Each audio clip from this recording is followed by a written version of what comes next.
Welcome to our virtual focus group discussion on Elwood Road, where your experiences and ideas help shape the future of our community. Today, we'll explore how traffic and urban development are changing daily life in this area, and what can be done to make it better for everyone. Good day, everyone. Thank you for joining our discussion today about Elwood Road. So, before we begin, I'd like to introduce myself. I'm Gian Mel Rodriguez from Group 6. So, before we start to warm up question, I'd like to have a icebreaker. So, I have a question for you, for three of you. You can say it or type it. So the question is, describe describe in one word. Describe Elwood in one word. So who wants to be first? You can type it to the chat box uh, or say it. Traffic, hot. How about you, Miss Cortez? Do you have answer for that? Describe Elwood in one word. Miss Miss Cortez, do you have answer for that? In one word. Oh, okay. I'll wait for you.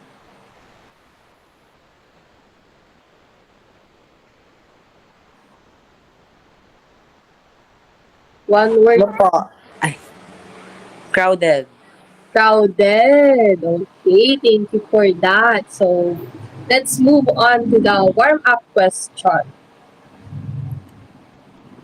So, wait. Before we proceed to warm-up question, I'd like to to know your name. So, can you introduce yourselves for me?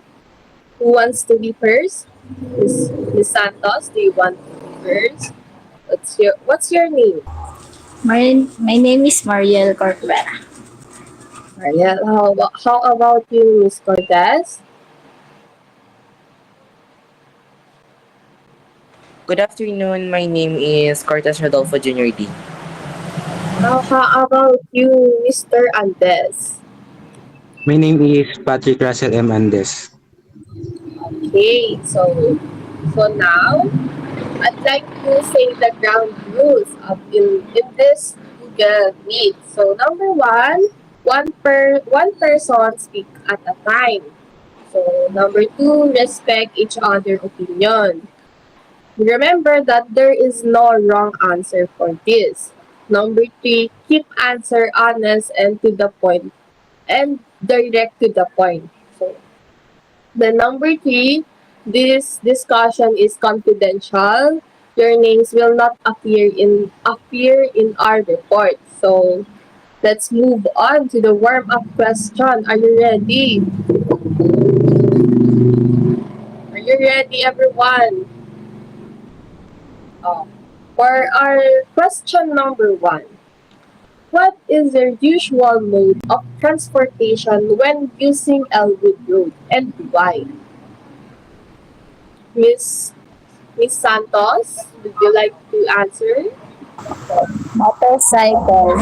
Motorcycle. Why? Is that your service? Yes. Do you have service? How about you, Miss Cortez? What's Tricycle because it's convenient and very student so affordable. convenient to us? How about you, Mr. Andes?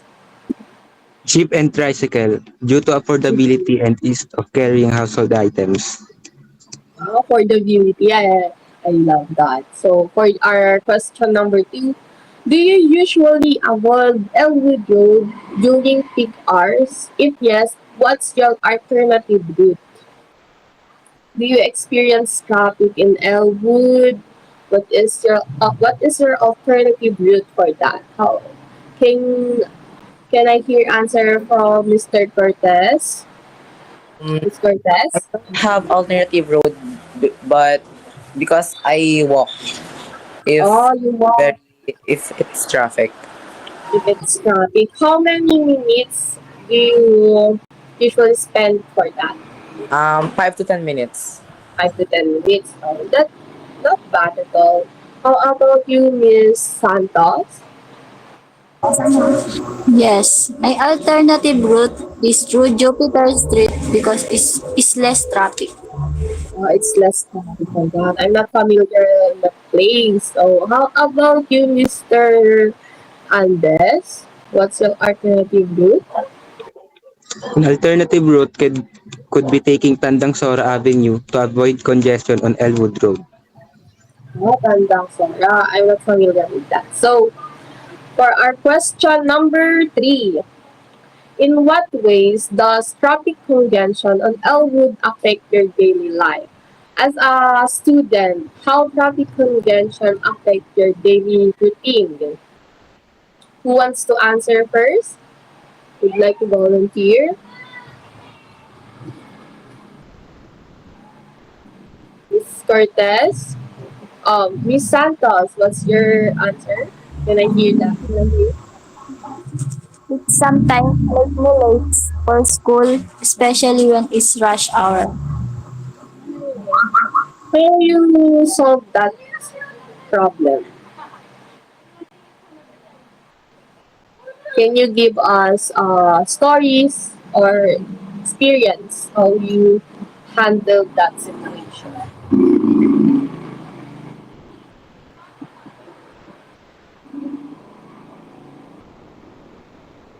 You back at Using my alternative route.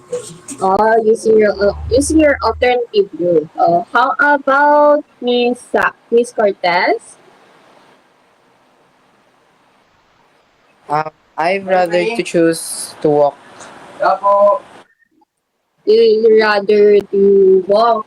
Okay, because walking is sometimes convenient. How about you, Mr. Andes? What's your answer? It impacts daily routines by causing delays, increasing stress, and potentially affecting work or social schedules. So our schedules. So let's move on to the main body or deeper question about traffic. So our question number 1 is, do you think the new building or projects in the area have made traffic on Elwood Road worse? How? Do you think the buildings or projects in Elwood are the reason why traffic become worse? Yes, Yes. because I believe that that ano? Wait lang. Wait, we will wait for you. Can you repeat the question, please? Do you think the new building or projects in Elwood have made traffic worse? Yes, because it makes the road crowded, so the student um, sacrifices because of the traffic. Where students sacrifice from the traffic. How about Mr. Andes? What's your answer for that? Yes, it's likely that new buildings and projects on or near Elwood Road have contributed to worse traffic conditions due to construction that is being done. Hmm. Miss Santos, can I hear your answer for that? I think yes, because the added commercial spaces like coffee shop attracts more vehicles, especially during rush hours. That has increased traffic congestion. The traffic increase. So for question not question. Can you give an example or how has that affected you personally? That's connected to question number 2. I'm sorry, wait. The question number 2 is what good and bad long-term changes have you noticed in Elwood Road? because of the new buildings or developments. What is the good and bad long-term changes? Have you noticed in Elwood? Ms. Cortez, do you have answer? Mr. Andes, None. Ms. Santos,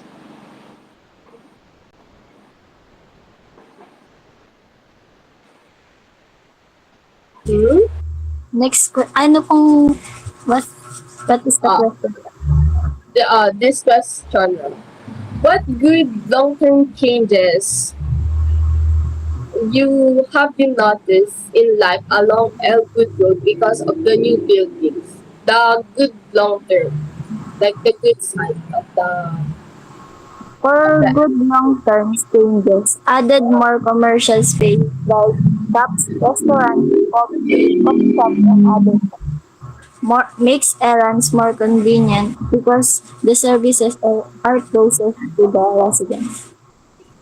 Mm, that's the good long-term changes have you noticed? And how about Miss Cortez? Do you have answer for that? The good long-term have you noticed in Elwood?